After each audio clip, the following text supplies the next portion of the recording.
Hallelujah. ദൈവത്തിന് സ്തോത്രം. ഇന്ന് ഈ സഭാരാധനയിലേക്ക് വന്നിരിക്കുന്ന എല്ലാ ദൈവ മക്കളെയും ഒരിക്കൽ കൂടി കർത്താവായ യേശു ക്രിസ്തുവിൻ്റെ നാമത്തിൽ സ്വാഗതം ചെയ്യുന്നു. നമുക്ക് ഓരോരുത്തർക്കും ദൈവത്തിൻ്റെ ആലയത്തിൽ വരുവാനും ദൈവത്തെ ആരാധിക്കുവാനും കിട്ടുന്ന അവസരങ്ങൾ നമ്മുടെ ജീവിതത്തിലെ ഏറ്റവും പ്രധാനമായിട്ടുള്ള അവസരങ്ങളാണ്. അത് നല്ലതുപോലെ ഉപയോഗിക്കുന്നവർക്ക് എപ്പോഴും ദൈവത്തിൻ്റെ അനുഗ്രഹം പ്രാപിക്കുവാൻ ഇടയാകുന്നു. ആവശ്യ സ്ഥലത്ത് അവൻ മതിയായവനാകുന്നു. ഇന്ന് നമ്മൾ ദൈവസന്നിധിയിലായിരിക്കുമ്പോൾ പ്രാർത്ഥനയോടെ ആയിരിക്കാം. ദൈവം നമ്മളോട് സംസാരിക്കും. ദൈവം നമ്മളെ അനുഗ്രഹിക്കും. നമുക്കെല്ലാവർക്കും നമ്മുടെ വേദപുസ്തകം ആവർത്തന പുസ്തകം 33:27 വാക്യത്തിലേക്ക് തിരിക്കാം. Deuteronomy chapter 33 verse 27. അവിടെ ദൈവവചനം ഇങ്ങനെ പറയുന്നു. ആവർത്തന പുസ്തകം 33:27 വാക്യം. പുരാതനായ ദൈവം എൻ്റെ സങ്കേതം, കീഴെ ശാശ്വത ഭുജങ്ങളുണ്ട്. അവൻ എൻ്റെ ശത്രുവിനെ എൻ്റെ മുൻപിൽ നിന്ന് നീക്കിക്കളഞ്ഞു, സംഹരിക്ക എന്ന് കൽപ്പിച്ചിരിക്കുന്നു. ഹല്ലേലൂയ. ഇത് നമുക്കെല്ലാവർക്കുമായിട്ടുള്ള ഒരു വചനമാണ്. ഇന്ന് യഥാർത്ഥമായിട്ട് വേദപുസ്തകത്തിൽ നോക്കുമ്പോൾ ദൈവത്തിൻ്റെ ദാസനായ മോശ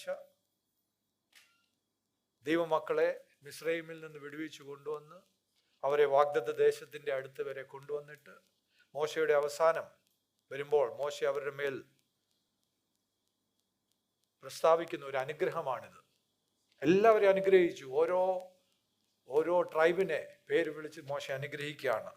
എന്നിട്ട് അവരോട് പറയുന്ന ഒരു വാക്കാണിത്. പുരാതനായ ദൈവം നിന്റെ സങ്കേതം, നിന്റെ കീഴെ ശാശ്വത ഭുജങ്ങളുണ്ട്. The eternal God is your refuge. Hallelujah. And underneath are his everlasting arms. Hallelujah.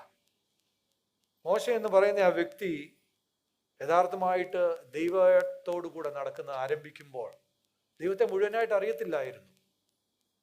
ദൈവം മോശയെ ആ മരുഭൂമിയിൽ വെച്ച് വിളിച്ചു, തൻ്റെ ദാസനാക്കി മോശയെ മിസ്രൈമിൽ അയച്ചു.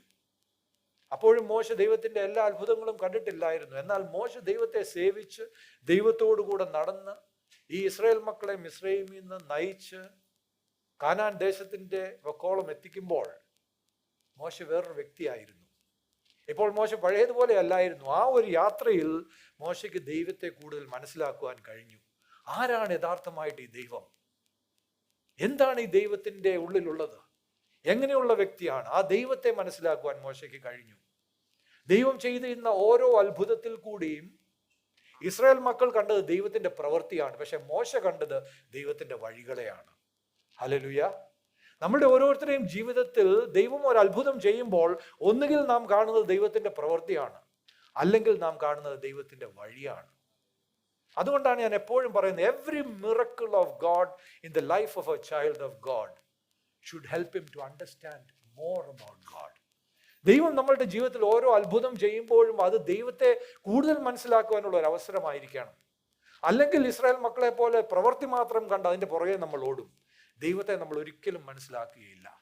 എന്തിനാണ് ദൈവപൈതലേ ദൈവം നിന്റെ ജീവിതത്തിൽ ഒരു അത്ഭുതം ചെയ്യുന്നത്? വെറുതെ നിന്നെ അനുഗ്രഹിക്കാൻ മാത്രമാണോ? അല്ല, ദൈവത്തെ കൂടുതൽ വെളിപ്പെടുത്തി തരുവാണ് അത്ഭുതത്തിൽ കൂടി. വയ്യാതെ ഇരുന്നപ്പോൾ ദൈവം സൗഖ്യമാക്കി. എല്ലാ വാതിലും അടഞ്ഞപ്പോൾ ദൈവം ഒരു വാതിൽ തുറന്നു. തോൽവിയിൽ നിന്ന് ദൈവം ഉയർത്തി വിജയത്തെ തന്നു.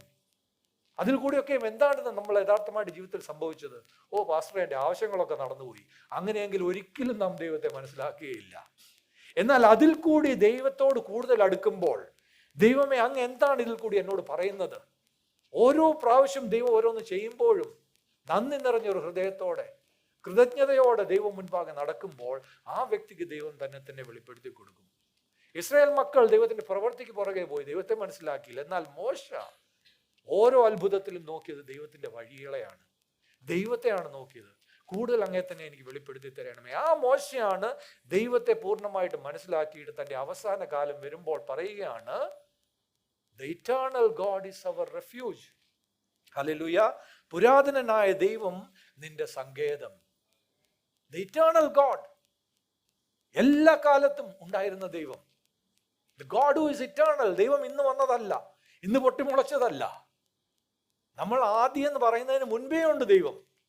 The God who was there before the beginning and the God who will be there till the end and beyond that. That is the eternal God, our God. Hallelujah. പുരാതനായ ദൈവം നിന്റെ സങ്കേതം. അങ്ങനെ മനസ്സിലാക്കുന്നവർക്ക് ദൈവം സങ്കേതമായി തീരുകയാണ്. ഹല്ലേലൂയ. അങ്ങനെ ദൈവത്തെ അറിയുന്നവർക്ക് എല്ലാ കാലത്തും ദൈവം ഒരു സങ്കേതമാണ്. സങ്കേതം എന്ന് പറഞ്ഞാൽ എന്തോ? റെഫ്യൂജ്, ഓടിച്ചെന്ന് സംരക്ഷണം, വിശ്രമം എല്ലാം പ്രാപിക്കുന്ന സ്ഥലമാണ് ദൈവം. പുരാതനായ ദൈവം നിന്റെ സങ്കേതം, കീഴെ ശാശ്വത ഭുജങ്ങളുണ്ട്. Hallelujah, hallelujah. സങ്കീർത്തനം 90 2 വാക്യം, Psalm 90 verse 2 ഇങ്ങനെയാണ് പറയുന്നത്. സങ്കീർത്തനം 90 സങ്കീർത്തനം 2 വാക്യം, കർത്താവേ നീ തലമുറ തലമുറയായി ഞങ്ങളുടെ സങ്കേതമായിരിക്കുന്നു. ഹല്ലേലൂയ. നമ്മൾക്കും പറയാൻ പറ്റത്തില്ലേ? ഒരു തലമുറ കഴിഞ്ഞു, അടുത്ത തലമുറ വരുന്നു, അതിൻ്റെ അടുത്ത തലമുറ വരുന്നു, എല്ലാവർക്കും ദൈവം സങ്കേതമായിരിക്കുന്നു. ഇവിടെ പറയുന്നു, കർത്താവേ നീ തലമുറ തലമുറയായി ഞങ്ങളുടെ സങ്കേതമായിരിക്കുന്നു. പർവ്വതങ്ങൾ ഉണ്ടായതിനും നീ ഭൂമിയെയും ഭൂമണ്ഡലത്തെയും നിർമ്മിച്ചതിനു മുൻപേ നീ അനാദിയായും ശാശ്വതമായും ദൈവമാകുന്നു. Hallelujah. That is the eternal God. അനാദിയായി എന്ന് പറഞ്ഞ ആദിയിൽ മുമ്പേ നീ ദൈവമായിരിക്കുന്നു. ഹല്ലേലൂയ. അതാണ് നമ്മളുടെ ദൈവം. വെളിപ്പാട് പുസ്തകം 21 വാക്യം പറയുന്നത്, God is the Alpha and the Omega, the beginning and the end. Hallelujah. അവൻ ആൽഫയുമാണ് ഒമേഗയുമാണ്, ആദ്യം അന്ത്യവുമാകുന്ന ദൈവം. അതാണ് നമ്മളുടെ ദൈവം. നമ്മളുടെ ജീവിതത്തിൽ എല്ലാം തുടങ്ങുന്നത് ദൈവത്തിലാണ്. അത് അതിന്റെ പൂർണ്ണതയോളം എത്തുന്നതും ദൈവത്തിലാണ്, യേശു ക്രിസ്തുവിലാണ്. He is the Alpha and the Omega, the beginning and the end, the eternal God. ആ ദൈവമാണ് നമ്മളുടെ സങ്കേതം.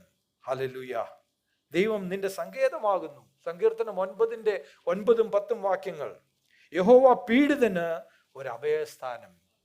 നീ ഇന്ന് പീഡിതനാന്നോ ദൈവ പൈതലേ? നിനക്ക് യഹോവ ഒരു അഭയസ്ഥാനമാണ്. ഹല്ലേലൂയ.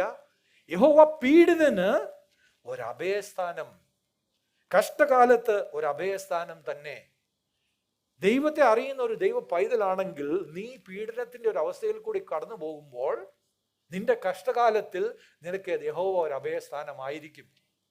അങ്ങനെയുള്ളവരെ ദൈവം കൈവിടുന്നില്ല.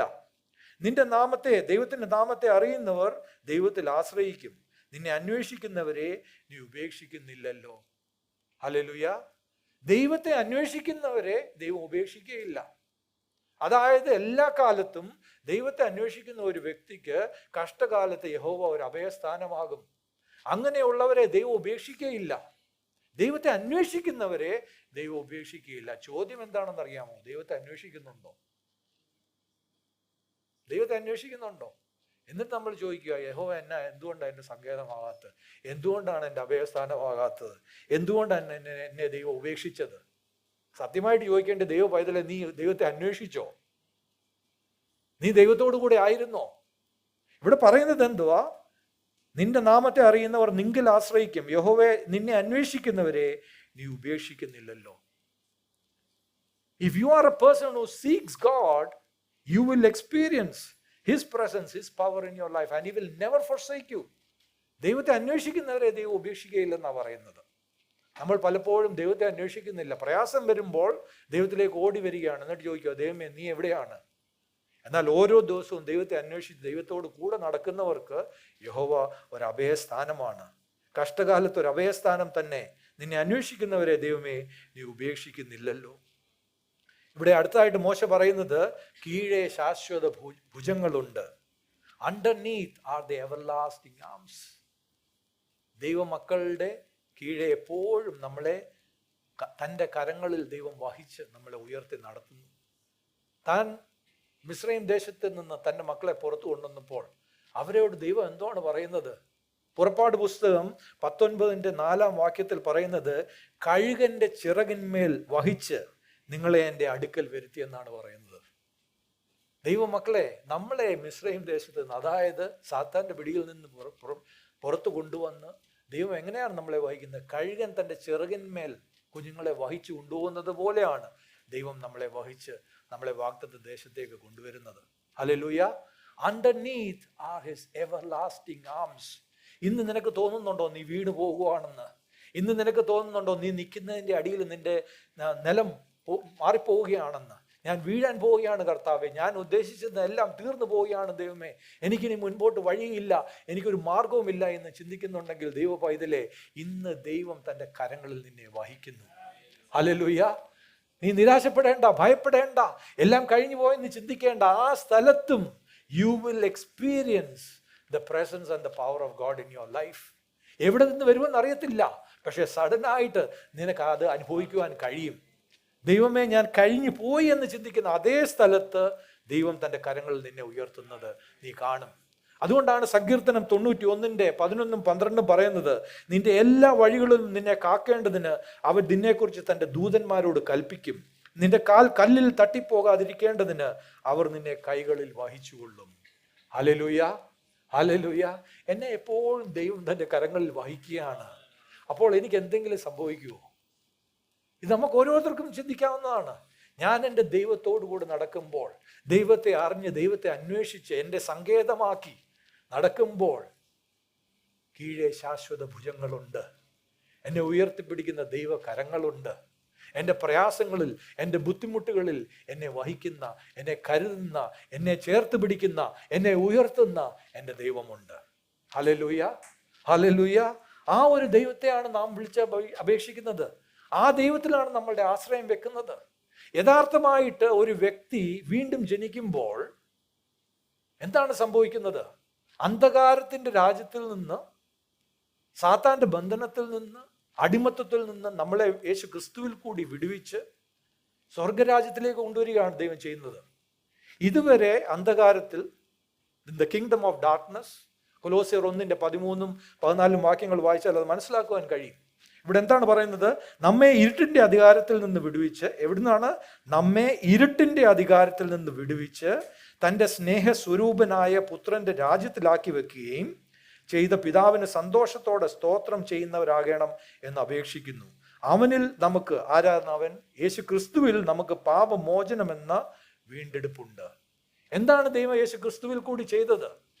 യേശു ക്രിസ്തുവിനെ സ്വന്തം രക്ഷിതാവായി സ്വീകരിക്കുമ്പോൾ, യേശു ക്രിസ്തു ക്രൂശിന്മേൽ എനിക്ക് വേണ്ടി മരിച്ചു, തൻ്റെ രക്തത്താൽ എന്നെ വീണ്ടെടുത്തു, എന്നെ പുതുതാക്കി എന്ന് വിശ്വസിക്കുന്ന ഒരു ദൈവ പൈതലിന്റെ ജീവിതത്തിൽ, അവൻ ഇതുവരെ അന്ധകാരത്തിൽ സാത്താന്റെ ബന്ധനത്തിൽ ഇരുന്നവൻ ഇപ്പോൾ ദൈവരാജ്യത്തിലേക്ക് വരികയാണ്. സ്വർഗരാജ്യം, ദൈവത്തിന്റെ രാജ്യം, ദൈവത്തിന്റെ പുത്രന്റെ രാജ്യം, വെളിച്ചത്തിന്റെ രാജ്യം. അന്ധകാരത്തിൽ ഇരുന്നവന്റെ മേൽ വെളിച്ചം വന്നു. ഹല്ലേലൂയ. അവൻ അന്ധകാരത്തിൽ നിന്ന് ഇപ്പോൾ വെളിച്ചത്തിലേക്ക് വരികയാണ്. സാത്താന്റെ രാജ്യത്തിൽ നിന്ന് ദൈവത്തിന്റെ രാജ്യത്തിലേക്ക് വരികയാണ്. എങ്ങനെയാണ് അത് നടക്കുന്നത്? ഒരു വീണ്ടെടുപ്പിന്റെ ഒരു പ്രവൃത്തിയിൽ കൂടിയാണ്. യേശു വന്നിട്ട് സാത്താന്റെ അടിമയായിരുന്ന എന്നെ തൻ്റെ രക്തം തന്നെ അതിൻ്റെ മറുവിലയായിട്ട് കൊടുത്ത് എന്നെ വാങ്ങിക്കുകയാണ്. ഹല്ലേലൂയ. അതാണ് 14 വാക്യം. In him you have redemption through his blood and the forgiveness of sins. In Jesus Christ, യേശു ക്രിസ്തുവിൽ നമുക്ക് വീണ്ടെടുപ്പുണ്ട്. എങ്ങനെയാണ്? തൻ്റെ രക്തത്തിൽ കൂടി. യേശു തൻ്റെ രക്തം മറുവിലയായിട്ട് കൊടുത്തു. കാരണം പാപത്തിന്റെ ഫലം മരണമത്രേ. ഹല്ലേലൂയ. വചനം പറയുന്ന പാപത്തിന്റെ ഫലം മരണമത്രേ. പക്ഷേ ആ മരണത്തിൽ നിന്ന് നമ്മളെ വിടുവിക്കുവാൻ കഴിയുന്ന യേശുവിൻ്റെ രക്തത്തിന് മാത്രമാണ്. നാം മരിക്കേണ്ട സ്ഥലത്ത് യേശു തൻ്റെ രക്തം നമുക്കായിട്ട് ചൊരിഞ്ഞു. താൻ മരിക്കുകയാണ്, മറുവിലയായിട്ട് തൻ്റെ രക്തം കൊടുക്കുകയാണ്, പാപമില്ലാത്തവൻ്റെ രക്തം. എന്നിട്ട് നമ്മളെ വീണ്ടെടുത്ത് വാങ്ങിച്ച് തൻ്റെ പിതാവിൻ്റെ രാജ്യത്തിലേക്ക് കൊണ്ടുവരികയാണ്. ഇസ്രായേൽ മക്കൾ മിസ്രൈമിൽ നിന്ന് ഇറങ്ങി തിരിച്ചപ്പോൾ, അവർ ഇറങ്ങി തിരിക്കുന്നത് എവിടെ നിന്നാണ്? ഇന്ന് വരെ ഫറവോന്റെ ബന്ധനത്തിലായിരുന്നവർ, അവർക്ക് അവിടുന്ന് ദൈവം അവരെ വിടുവിച്ച് പുറത്തു കൊണ്ടുവരികയാണ്. എന്നിട്ട് അവരെ വാഗ്ദത്ത ദേശത്തേക്ക് നയിക്കുകയാണ്. യഥാർത്ഥമായിട്ട് ചിന്തിച്ചു നോക്കിയാൽ നമ്മളുടെ ജീവിതത്തിലും ഈ ലോകത്തിലായിരിക്കുമ്പോൾ സംഭവിക്കുന്നത് അതാണ്. ഒരു വ്യക്തി യേശു ക്രിസ്തുവിനെ സ്വന്തം രക്ഷിതാവായി സ്വീകരിക്കുമ്പോൾ അവൻ മിസ്രൈമിൽ നിന്ന്, അതായത് സാത്താന്റെ ബന്ധനത്തിൽ നിന്ന് പുറത്തു വരികയാണ്. എന്നിട്ട് നമ്മളൊരു യാത്രയിലാണ് ഈ ലോകത്തിലായിരിക്കുമ്പോൾ. എവിടേക്കാണ്? നമുക്കായിട്ട് ഒരുക്കിയിരിക്കുന്ന ഒരു വാഗ്ദത്ത ദേശമുണ്ട്, ഒരു സ്വർഗമുണ്ട്. യേശു ക്രിസ്തു പോയിട്ട് എനിക്കായിട്ട് ഒരുക്കുന്ന ഒരു സ്ഥലമുണ്ട്, ഒരു വാസസ്ഥലം. അവിടെ എൻ്റെ രക്ഷകനോടുകൂടെ, എൻ്റെ പിതാവിനോടുകൂടെ ഞാൻ എന്നും വസിക്കും. അല്ലേ? അതല്ലേ നാം വിശ്വസിക്കുന്നത്? അങ്ങനെയെങ്കിൽ നാം വീണ്ടെടുക്കപ്പെട്ടവരാണെങ്കിൽ, നമ്മൾ സാത്താന്റെ ബന്ധനത്തിൽ നിന്ന്, മിസ്രൈമിൽ നിന്ന് പുറത്തു വന്നവരാണെങ്കിൽ, ഈ ഒരു യാത്രയിലാണ് നമ്മൾ എല്ലാവരും ഇവിടെ, അല്ലേ? ഈ യാത്ര കഴിയുന്ന ദിവസം നമ്മൾക്കായിട്ട് ദൈവം ഒരുക്കിയിരിക്കുന്ന സ്ഥലത്ത് നമ്മളായിരിക്കും. പക്ഷെ ഈ യാത്രയിൽ നമ്മൾ എങ്ങനെ ചെയ്യുന്നു എന്നുള്ളത് വളരെ പ്രധാനമാണ്. കർത്താവ് നമ്മളെ വീണ്ടെടുത്ത് നമുക്ക് ഈ ലോകത്തിലായിരിക്കുമ്പോൾ തന്നോട് കൂടെ നടന്ന് നമ്മൾ നമ്മെ തന്നെ സ്വർഗത്തിനായിട്ട് ഒരുക്കി അങ്ങനെ ആകുന്നവരായിരിക്കണം.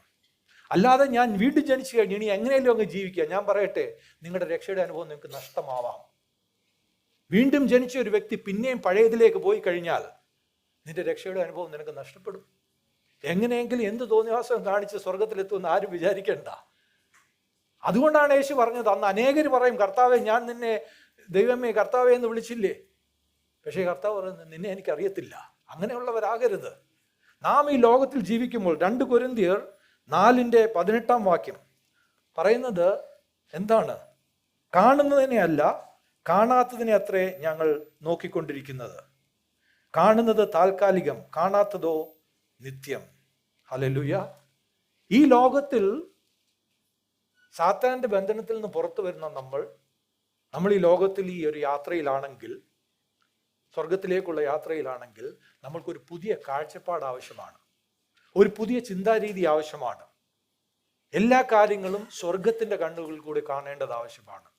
ഒരു സ്വർഗീയ കാഴ്ചപ്പാട്, നമ്മുടെ വീക്ഷണം ഒന്ന് മാറേണ്ടതാണ്. A heavenly vision, a heavenly perspective.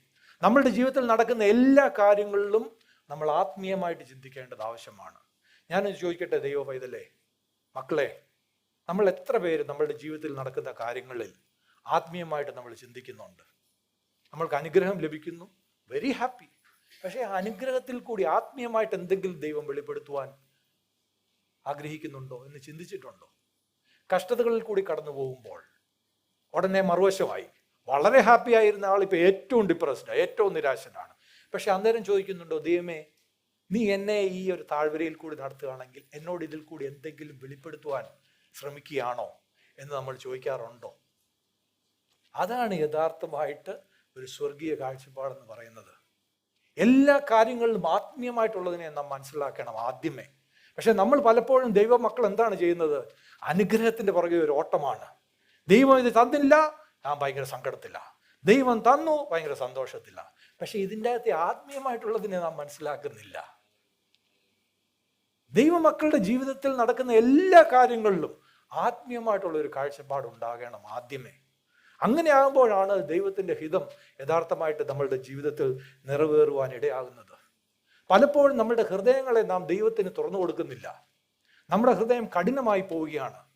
വചനം പറയുന്നത് എബ്രായർ 3:15-19 വരെയുള്ള വാക്യങ്ങൾ, ഇന്ന് നിങ്ങൾ എൻ്റെ ശബ്ദം കേൾക്കുന്നുവെങ്കിൽ മത്സരത്തിൽ എന്ന പോലെ നിങ്ങളുടെ ഹൃദയങ്ങളെ കഠിനമാക്കരുത് എന്ന് പറയുന്നതിൽ ആരാകുന്നു?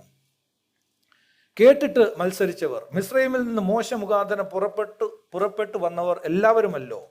40 ആണ്ട് ആരോട് ക്രോധിച്ചു? പാപം ചെയ്തവരോടല്ലയോ? അവരുടെ ശവങ്ങൾ മരുഭൂമിയിൽ വീണുപോയി. എൻ്റെ സ്വസ്ഥതയിൽ പ്രവേശിക്കയില്ല എന്ന് ആണയിട്ടത് അനുസരണം കെട്ടവരോടല്ലാതെ പിന്നെ ആരോടാകുന്നു?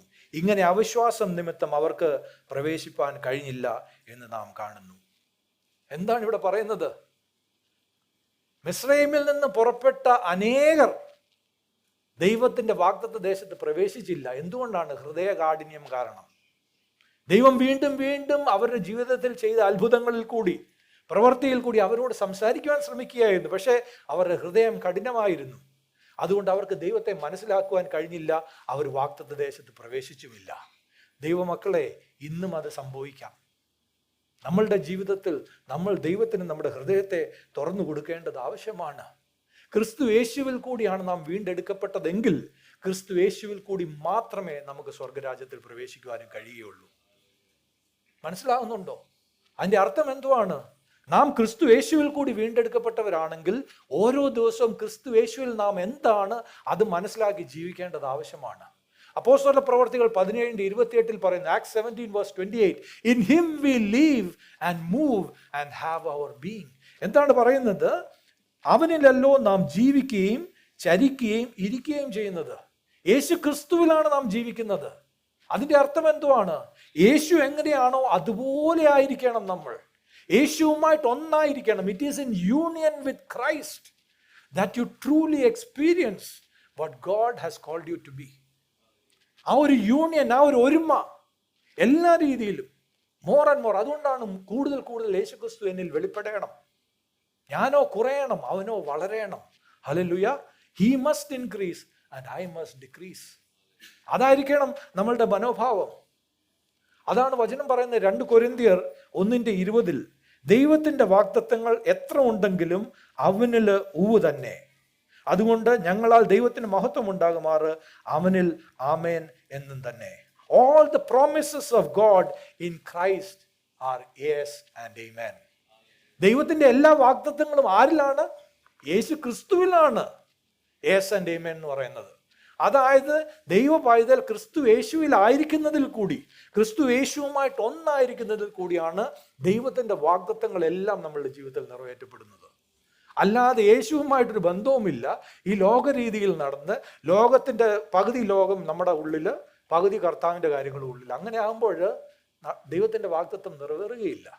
പലപ്പോഴും വാഗ്ദത്തത്തെ മുറുകെ പിടിക്കുക, പ്രാർത്ഥിക്കുക, അതിനുവേണ്ടി ക്ലെയിം ചെയ്യുക. എന്തുകൊണ്ട് നടക്കാത്തത്? കാരണം കർത്താവിന്റെ സ്വഭാവം ഇല്ല, യേശുവില്ല നമ്മുടെ ഉള്ളിൽ. ക്രിസ്തു യേശുവിലാണ് നാം എല്ലാം പ്രാപിക്കുന്നത്. ദൈവമക്കളുടെ ആ മിസ്രൈമിൽ നിന്നുള്ള പ്രയാണം നോക്കുമ്പോൾ, അവരുടെ ആ യാത്ര നോക്കുമ്പോൾ പല കാര്യങ്ങളും നമുക്ക് കാണുവാൻ കഴിയും. എല്ലാം യേശുവിലായിരുന്നു. അവരുടെ തുടക്കം എങ്ങനെയാണ് ആദ്യമേ അവർ പുറത്തു വരുന്നത് മിസ്രൈമിൽ നിന്ന്? ആ പെസഹ ആചരിച്ചതിൽ കൂടിയാണ്. പെസഹ എന്ന് അവർ ആചരിച്ചോ അടുത്ത ദിവസം അവർ മിസ്രൈമിൽ നിന്ന് പുറത്തു വന്നു.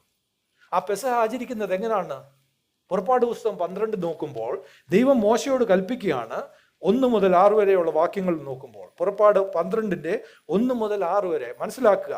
ആദ്യമേ ജീവിതത്തിൽ യേശുവിൻ്റെ രക്തത്തിൻ്റെ ആ ഒരു പ്രവൃത്തി യഥാർത്ഥമായിട്ട് അനുഭവിക്കണമെങ്കിൽ 3 കാര്യങ്ങൾ ആവശ്യമാണ്. 1, പാർട്ടിസിപ്പേഷൻ, പങ്കുചേരൽ.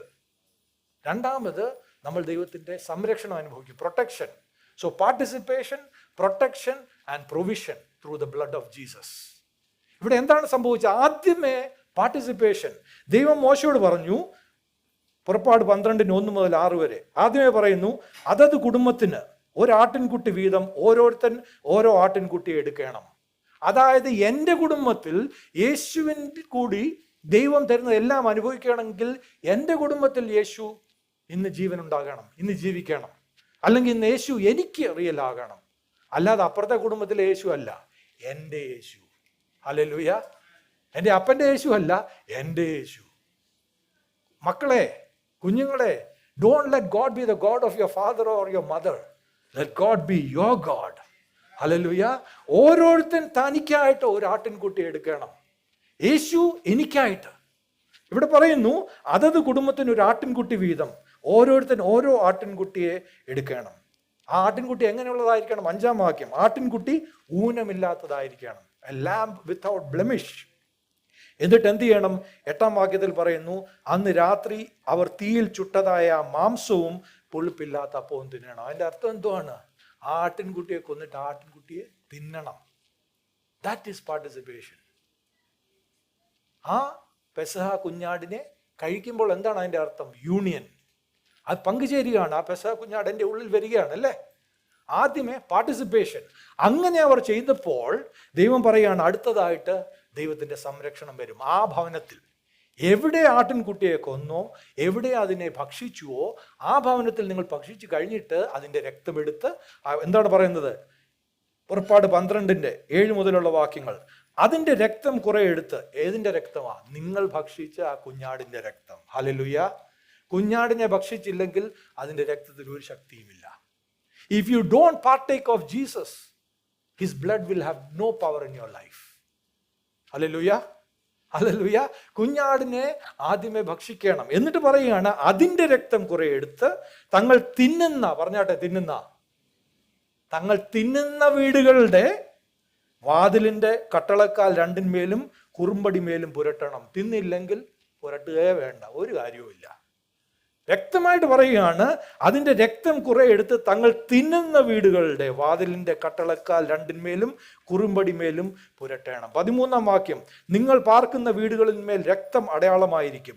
ഞാൻ രക്തം കാണുമ്പോൾ നിങ്ങളെ ഒഴിഞ്ഞു കടന്നു പോകും. ഞാൻ മിസ്രയീം ദേശത്തെ ബാധിക്കുന്ന ബാധ നിങ്ങൾക്ക് നാശഹേതുവായി തീരുകയില്ല. ഹല്ലേലൂയ. ഏത് ഭവനത്തിൽ കുഞ്ഞാടിനെ കഴിച്ചുവോ ഭക്ഷിച്ചുവോ അവിടെ അതിൻ്റെ രക്തമെടുത്ത് വിശ്വാസത്തോടെ പുരട്ടുക. ഒരു ബാധയും നിങ്ങളുടെ കൂടാരത്തിന്മേൽ വരത്തില്ല. ഹല്ലേലൂയ. മൂന്നാമതായിട്ട് പ്രൊവിഷൻ. ഇങ്ങനെ ചെയ്ത ദൈവമക്കൾ അടുത്ത ദിവസം രാവിലെ ആയപ്പോൾ ഫറവോന്റെ ഹൃദയം മാറി. ഇവരെ അയക്കുകയാണ്, നിങ്ങൾ പൊക്കോ. സാത്താൻ നിങ്ങളുടെ മേൽ എവിടെയൊക്കെ ബന്ധനങ്ങൾ വെച്ചിട്ടുണ്ടോ, എവിടെയൊക്കെ തൻ്റെ കരം വെച്ചിട്ടുണ്ടോ, അവിടെയെല്ലാം യേശുവിൻ്റെ രക്തം വരുമ്പോൾ നിങ്ങളുടെ മേലൊരു അടയാളമായിരിക്കും.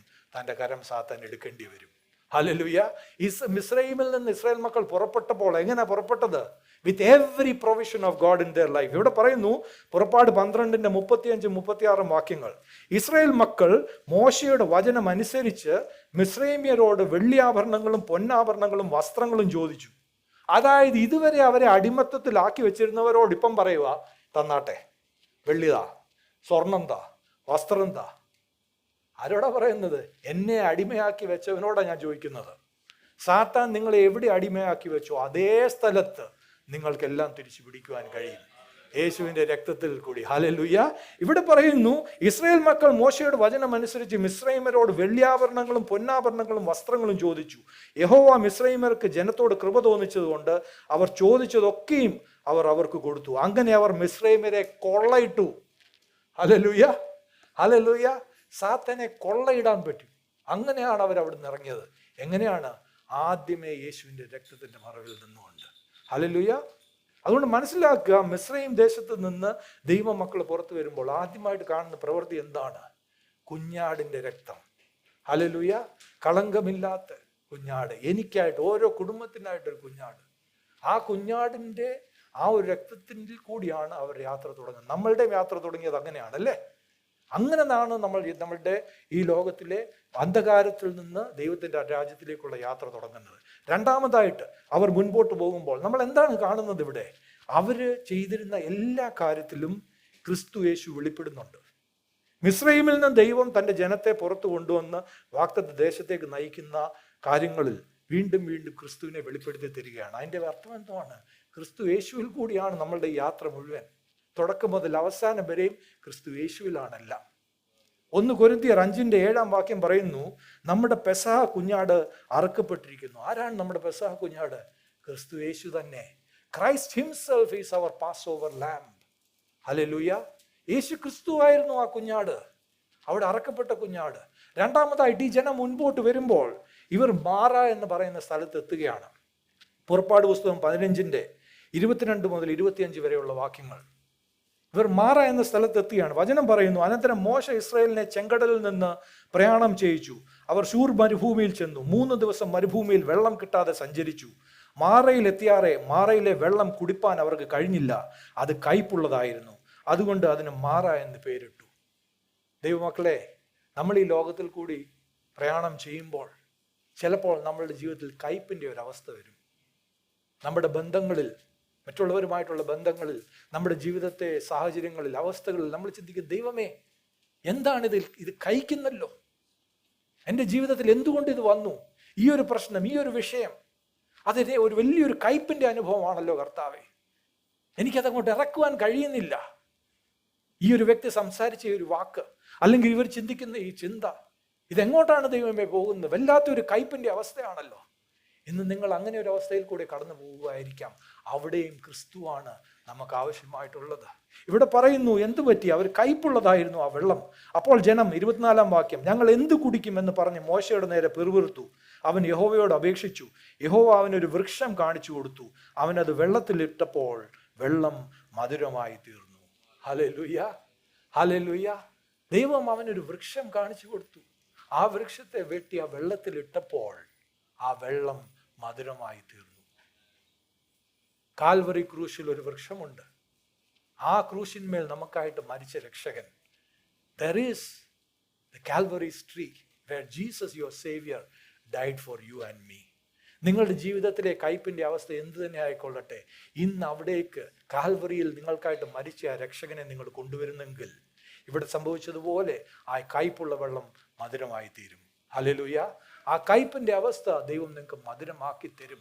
ഇന്ന് ദൈവ പൈതലെ ചോദ്യം എന്താണെന്നറിയാമോ? ആ കാൽവറിയിൽ നിനക്കായി മരിച്ച രക്ഷകനെ നിനക്ക് നിന്റെ ആ ഒരു സാഹചര്യത്തിലേക്ക് കൊണ്ടുവരാമോ? അതൊരു പ്രയാസമായിരിക്കാം, അതൊരു ബുദ്ധിമുട്ടിൻ്റെ ഒരു അവസ്ഥയായിരിക്കാം, അത് യഥാർത്ഥമായിട്ട് കയ്പിൻ്റെ അവസ്ഥയാണ്. നീ ഇതുവരെ കാത്തിരിക്കുകയാണ് ഒരു കാര്യത്തിനായിട്ട്, അത് അനേകം മാസങ്ങളായി, നിനക്കത് നീ സഹിക്കുവാൻ കഴിയുന്നില്ല. പക്ഷെ ഇന്ന് യഥാർത്ഥമായിട്ട് നീ യേശുവിനെ, ആ കാൽവറിയിലെ രക്ഷകനെ, ആ ക്രൂശിൽ നിനക്കായിട്ട് മരിച്ച രക്ഷകനെ നീ ആ ഒരു വിഷയത്തിലേക്ക് കൊണ്ടുവരുമെങ്കിൽ, എങ്ങനെയാണ് കൊണ്ടുവരുന്നത്? വെറുതെ പറഞ്ഞാൽ പോരാ, ഇനി ഒരു കംപ്ലീറ്റ് ഒരു റീവാമ്പിങ് ആവശ്യമാണ്. ഇതുവരെ നീ ഇതിൻ്റെ അകത്ത് നോക്കിയത് നിന്റെ ആവശ്യമായിട്ടാണ്. ദൈവമേ, ഈ പ്രശ്നം എനിക്ക് വലിയ പ്രശ്നമാണ്, എൻ്റെ ആവശ്യമാണ്, ഇനി അതൊന്ന് മാറ്റി ചിന്തിച്ചാട്ടെ. എന്താണ് ദൈവം ഇതിൽ കൂടി നിന്റെ ജീവിതത്തിൽ നിനക്ക് വെളിപ്പെടുത്തി തരുവാൻ ആഗ്രഹിക്കുന്നത്? ഏത് യാത്രയിലാണ്, ഏത് വഴിയിലാണ് ദൈവം നിന്നെ കൊണ്ടുപോകുന്നതെന്ന് ചിന്തിക്കുക. അങ്ങനെ ചിന്തിച്ച് തുടങ്ങുമ്പോൾ നിന്റെ വീക്ഷണം മാറും, നിന്റെ കാഴ്ചപ്പാട് മാറും. ദൈവം പുതിയൊരു രീതിയിൽ നിന്റെ ജീവിതത്തിൽ പ്രവർത്തിക്കുന്നത് നിനക്ക് കാണുവാൻ ഇടയാകും. ദൈവം അതിനായിട്ട് കാത്തിരിക്കുകയാണ്. എന്നാൽ നമ്മൾ പലപ്പോഴും ഒരൊറ്റ വൺ ട്രാക്ക് മൈൻഡിലാണ്. എനിക്ക് ഈ കാര്യം വേണം, ഈ കാര്യം വേണം, ഇത് നടക്കണം, ഇന്നലെ നടക്കേണ്ടതായിരുന്നു, ഇന്ന് നടക്കേണ്ടതായിരുന്നു, നാളെ നടന്നില്ല, ഞാൻ പോയി. ദൈവം പറയുന്നത് അതല്ല. എൻ്റെ പൈതലെ, ഞാൻ കാത്തിരിക്കുക, നീ ഇതിൽ നിന്ന് മാറി ഞാൻ ചിന്തിക്കുന്ന രീതിയിലൊന്ന് ചിന്തിക്കുക, എന്നെ ഈ വിഷയത്തിലേക്ക് കൊണ്ടുവരിക. ഞാൻ എന്താണ് നിന്റെ ജീവിതത്തിൽ ചെയ്യാൻ ആഗ്രഹിക്കുന്നതെന്നൊന്ന് ചോദിക്കുക. എൻ്റെ അടുക്കല് നീ ചോദിച്ചാൽ ഞാൻ നിനക്ക് വെളിപ്പെടുത്തി തരാം, ഞാൻ നിനക്ക് കാണിച്ചു തരാം എനിക്ക് എന്ത് ചെയ്യുവാൻ കഴിയുമെന്ന്. That is what God is asking you and me today. ഇവിടെ വചനം പറയുന്നത്, ആ അപ്പോസ്തല പ്രവർത്തികൾ 5:30 ഇങ്ങനെ പറയുന്നു, ദൈവദാസൻ, നിങ്ങൾ മരത്തിൽ തൂക്കിക്കൊന്ന യേശുവിനെ നമ്മുടെ പിതാക്കന്മാരുടെ ദൈവം ഉയർപ്പിച്ചു. അതുപോലെ ഗലാത്യർ 3:13 പറയുന്നത്, മരത്തിന്മേൽ തൂങ്ങുന്നവനെല്ലാം ശപിക്കപ്പെട്ടവൻ എന്ന് എഴുതിയിരിക്കുന്നത് പോലെ ക്രിസ്തു നമുക്ക് വേണ്ടി ശാപമായി തീർന്നു. പലപ്പോഴും നമ്മളുടെ ജീവിതത്തിലെ പല കയ്പിൻ്റെ അനുഭവങ്ങൾ നമ്മൾ പറയുന്നത് അതെൻ്റെ ജീവിതത്തിലൊരു ശാപമാണ്. അന്നേരത്തേക്ക് ദൈവമക്കൾ പോലും ചിന്തിക്കും, എൻ്റെ അപ്പൻ്റെ ജീവിതത്തിൽ അങ്ങനെ സംഭവിച്ചായിരുന്നു, അമ്മയുടെ കാര്യത്തിൽ അങ്ങനെ ആയിരുന്നു, അപ്പം എനിക്കും അങ്ങനെ. ദൈവ പൈതലേ, നീ കർത്താവിനാൽ യേശുവിൻ്റെ രക്തത്താൽ വീണ്ടെടുക്കപ്പെട്ട ഒരു ദൈവ പൈതലാണെങ്കിൽ ആ ക്രൂശിങ്കൽ നിന്റെ എല്ലാ ശാപവും യേശു തൻ്റെ മേൽ വഹിച്ചു കഴിഞ്ഞു. ഇനി നിന്റെ ജീവിതത്തിൽ ഒരു ശാപവുമില്ല. ആ ഒരു യേശുവിനെയാണ് നിന്റെ ജീവിതത്തിലേക്ക് നീ കൊണ്ടുവരേണ്ടത്. നിന്റെ പൂർവ്വ കാലത്ത് ആർക്കാണ്ട് സംഭവിച്ച തോൽവി നിനക്ക് സംഭവിക്കണമെന്ന് ഒന്നും ഒരിക്കലും പോയില്ല.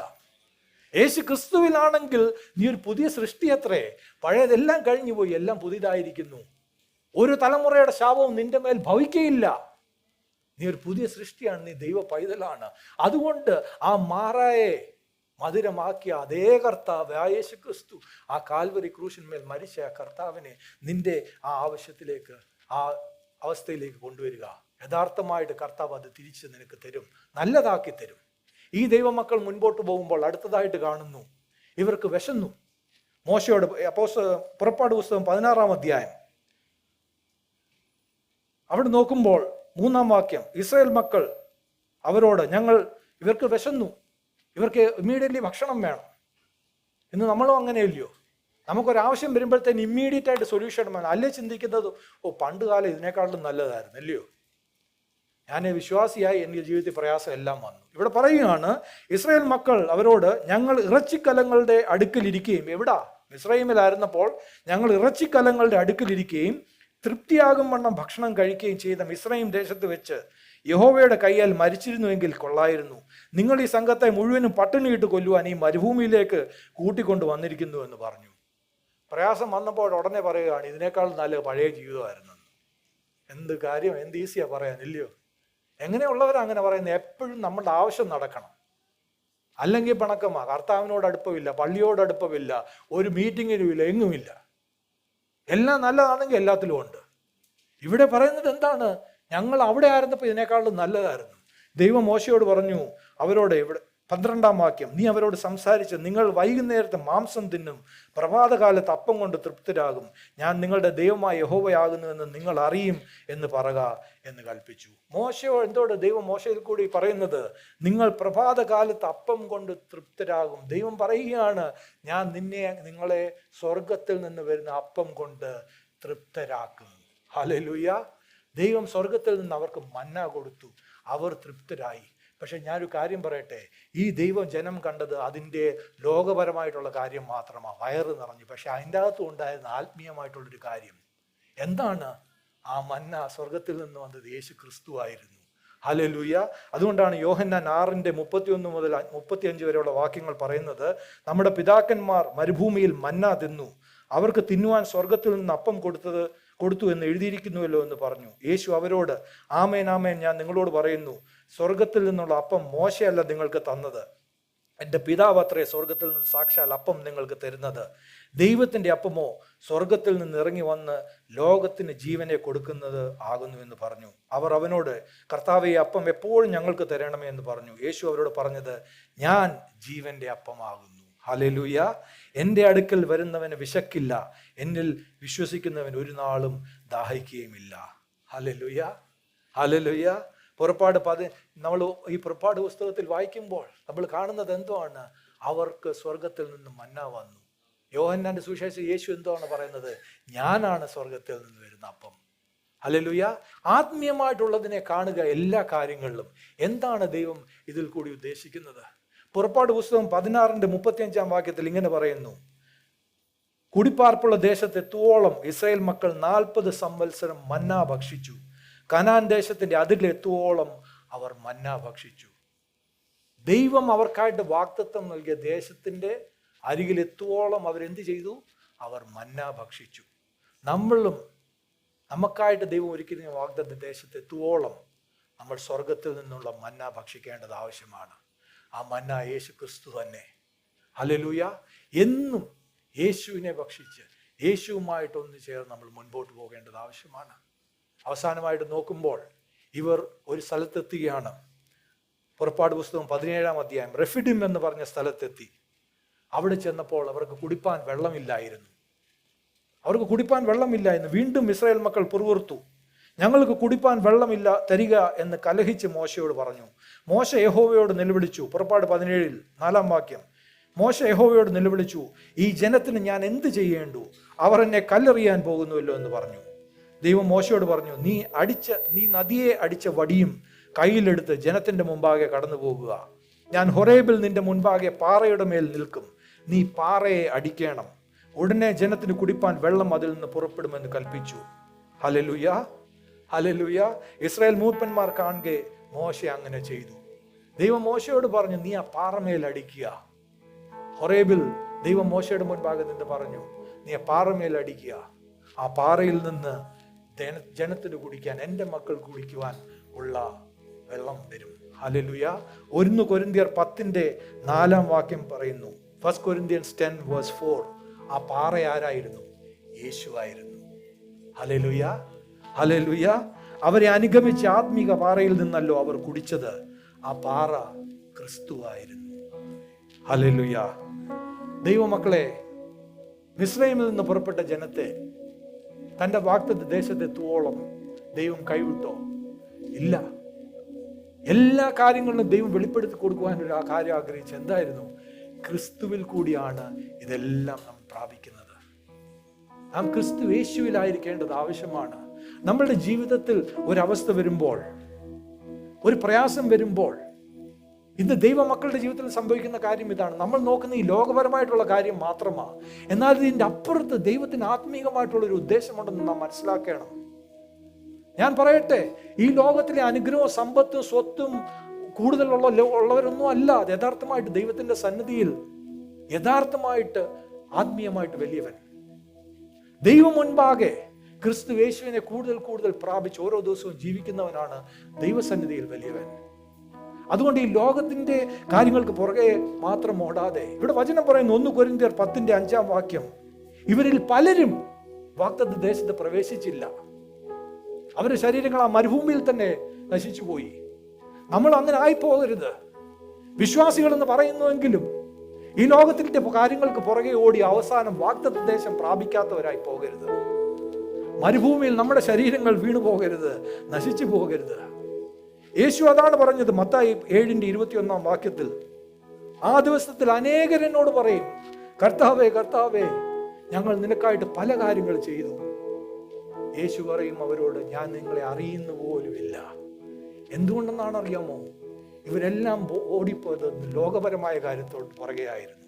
യേശു 21-ാം വാക്യത്തിൽ പറയുന്നത് എന്താണ്? എന്നോട് കർത്താവേ കർത്താവേ എന്ന് പറയുന്നവൻ ഏവനുമല്ല, സ്വർഗസ്ഥനായ എൻ്റെ പിതാവിൻ്റെ ഇഷ്ടം ചെയ്യുന്നവൻ അത്രേ. സ്വർഗരാജ്യത്തിൽ കടക്കുന്നത്. ഓരോ കാര്യത്തിലും ചോദിക്കണം, ദൈവമേ അങ്ങയുടെ ഹിതം എന്താണ് എനിക്കായിട്ടുള്ളത് ഈ വിഷയത്തിൽ. ഓരോ കാര്യത്തിലും. അത് നിങ്ങളുടെ ജോലിയുടെ ഒരു വിഷയമായിരിക്കാം, അത് നിങ്ങളുടെ ഭാവിയുടെ ഒരു വിഷയമായിരിക്കാം, നിങ്ങൾ തീരുമാനമെടുക്കേണ്ട ഒരു കാര്യമായിരിക്കാം. ആദ്യമേ ദൈവത്തോട് ചോദിക്കുക, ദൈവമേ അങ്ങയുടെ ഹിതം എന്താണ് എനിക്കായിട്ടിതിൽ, എന്താണ് അങ്ങ് ഉദ്ദേശിക്കുന്നത്. അല്ലാതെ എനിക്ക് വേണ്ടിയത് ദൈവത്തിനോട് പറഞ്ഞ് അങ്ങനെ ചെയ്യാൻ പറയുകയല്ല. നമ്മൾ പലപ്പോഴും അങ്ങനെയാണ് ചെയ്യുന്നത്. അത് ലോകപരമായിട്ടുള്ള രീതിയാണ്. ദൈവത്തിന്റെ രീതി അതല്ല. നാം ദൈവത്തിലേക്ക് വന്ന് ദൈവത്തോട് ചോദിക്കുക, ദൈവമേ അങ്ങക്ക് എന്നോട് ഇതിലുള്ള ഉദ്ദേശം എന്താണ്. ഓരോ ദിവസവും ഒരു സ്വർഗീയ കാഴ്ചപ്പാടോടെ ജീവിതത്തിൽ ജീവിക്കുക. എല്ലാ കാര്യങ്ങളും ആദ്യമേ ആത്മീയമായിട്ടുള്ളത് കാണുക. എന്താണ് ദൈവം ഇതിൽ ഉദ്ദേശിക്കുന്നത് എനിക്കായിട്ട്. നീ ഇന്നൊരു പ്രയാസത്തിൽ കൂടെ കടന്നു പോവുകയായിരിക്കാം.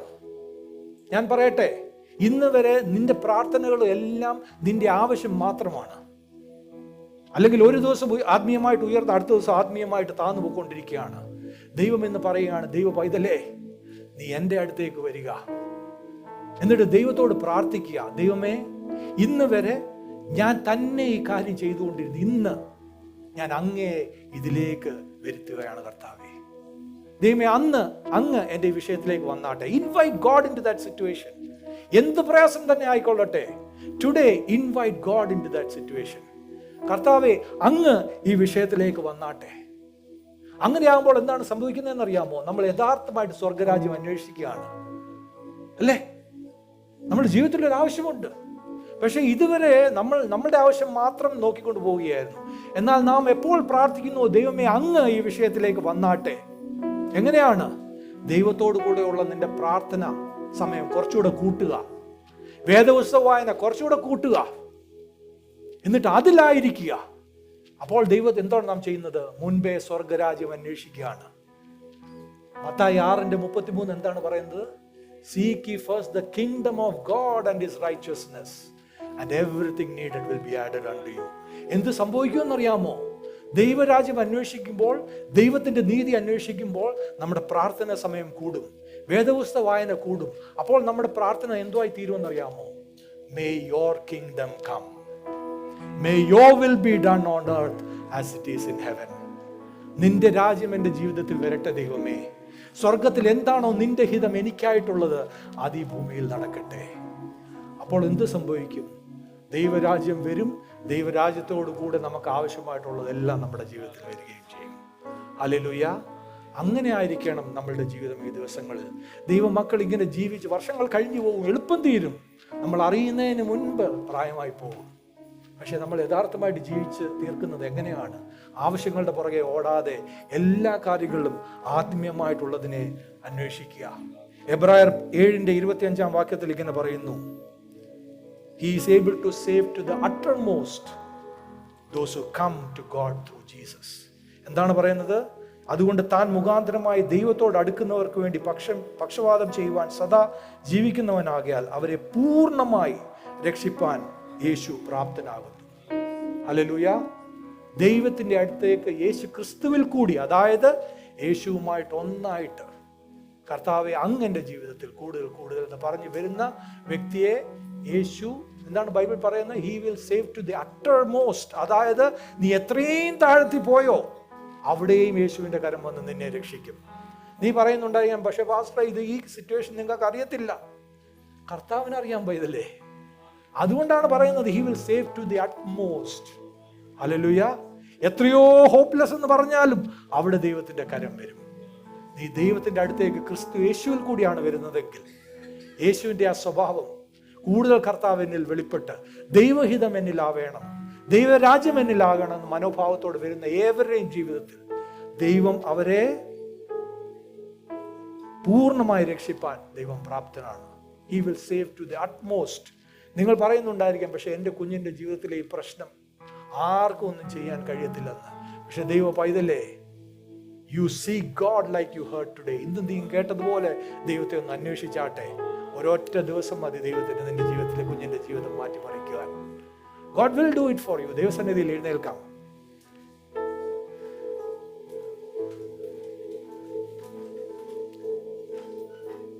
നമുക്ക് ദൈവത്തോട് പ്രാർത്ഥിക്കാം. ഇന്ന് ദൈവസന്നിധിയിൽ വന്ന എല്ലാ ദൈവ മക്കൾക്കും ദൈവത്തിന്റെ ശബ്ദം കേൾക്കുവാനുള്ള ഒരു അവസരമാണിത്. ഇത് നിങ്ങൾ കേൾക്കുമ്പോൾ അതിനോട് കൂടെ ഒരു ആഹ്വാനം കൂടെയാണ് നിങ്ങൾക്ക് ലഭിക്കുന്നത്. To every person who has heard this word today, there is an invitation from the heart of God. And he says, "Come unto me, all you who are weary and heavy laden, and I will give you rest." ദൈവത്തിന്റെ വാഗ്ദത്തമാണത്.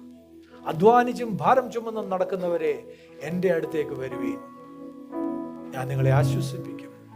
God will give you the rest. എങ്ങനെയാണ് ദൈവം ആ ഒരു ആശ്വാസം, വിശ്രമം തരുന്നത്? അതിന് അടുത്ത വാക്യം പറയുന്നത്, "Take my yoke upon you and learn from me." ദൈവത്തിന്റെ ഒരു നുകമുണ്ട്, യേശു ക്രിസ്തുവിന്റെ ഒരു നുകമുണ്ട്. അത് നമ്മുടെ മേലെടുക്കണം. അതെന്തുവാണ്? കർത്താവേ, കൂടുതൽ അങ്ങയുടെ രാജ്യം, അങ്ങയുടെ ഹിതം, അങ്ങയുടെ നീതി എൻ്റെ ജീവിതത്തിൽ. ആ നുകം നമ്മൾ ഏറ്റെടുക്കുമ്പോൾ കർത്താവ് പറയുന്നു, "My yoke is easy and my burden is light." എൻ്റെ നുകം മൃദുവും ഞാൻ നിങ്ങളുടെ ഭാരം ലഘുവുമാക്കി തരും. അങ്ങനെയാണ് ദൈവപൈതലെ യഥാർത്ഥമായിട്ട് നമ്മുടെ ഭാരം ലഘുവായി തീരുന്നത്. നീ അനേക കാലങ്ങൾ ഈ ഭാരം വഹിച്ചുകൊണ്ട് നടക്കുകയാണ്. ഇന്ന് നിനക്കത് വലിയൊരു പ്രയാസമായി തീർന്നിരിക്കുകയാണ്. എന്നാൽ കർത്താവ് നിന്നോട് പറയുകയാണ്, എൻ്റെ അടുത്തേക്ക് വരുവീൻ, ആ ഭാരം എൻ്റെ മേൽ വെച്ചുകൊള്ളുക. ഹല്ലേലൂയ. അവൻ നിന്നെ കരുതുന്നവനാകിയാൽ നിന്റെ സകല ഭാരവും അവന്റെ മേൽ വെച്ചുകൊള്ളുക. എന്നിട്ട് അവന്റെ നുകം എടുക്കുക. കൂടുതൽ ക്രിസ്തു യേശു എന്നിൽ, കൂടുതൽ കർത്താവിന്റെ സ്വഭാവം, കൂടുതൽ സ്വർഗരാജ്യം എന്നിൽ, കൂടുതൽ ദൈവത്തിന്റെ ഹിതം എന്നിൽ. അങ്ങനെ പ്രാർത്ഥിക്കുമ്പോൾ ദൈവപൈതലേ, ആദ്യമേ നിന്റെ ഭാരം ലഘുവായി തീരും.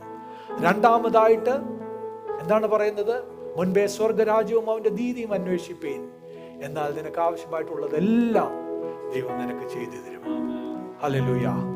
നമുക്ക് പ്രാർത്ഥിക്കാം. ഞങ്ങളെ സ്നേഹിക്കുന്ന ദൈവമേ, സ്വർഗീയ പിതാവേ, ഞങ്ങൾക്ക് തന്ന ഈ അനുഗ്രഹിക്കപ്പെട്ട സമയത്തിനായിട്ട് സ്തോത്രം.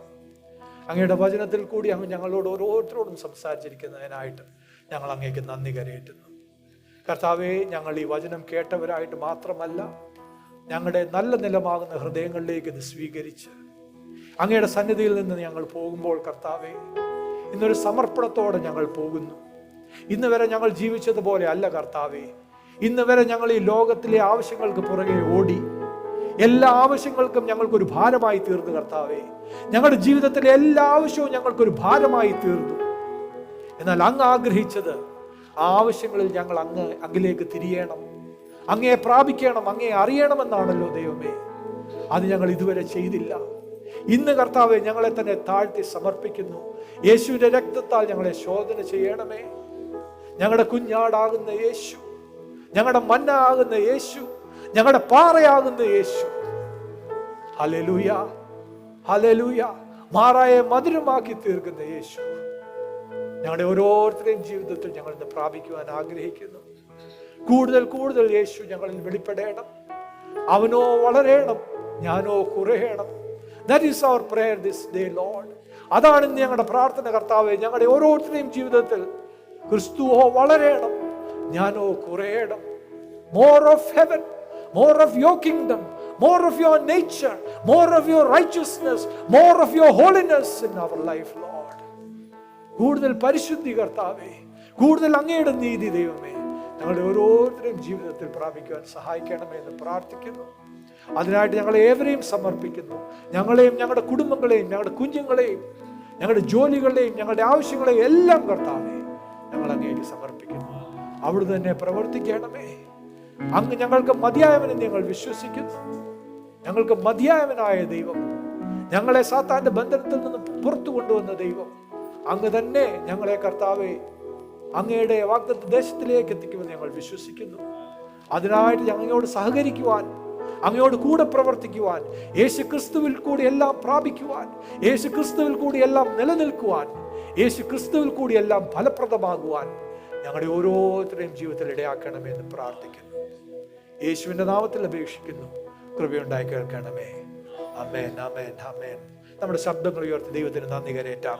Hallelujah, hallelujah, hallelujah. ദൈവം നിങ്ങളെ അനുഗ്രഹിക്കട്ടെ.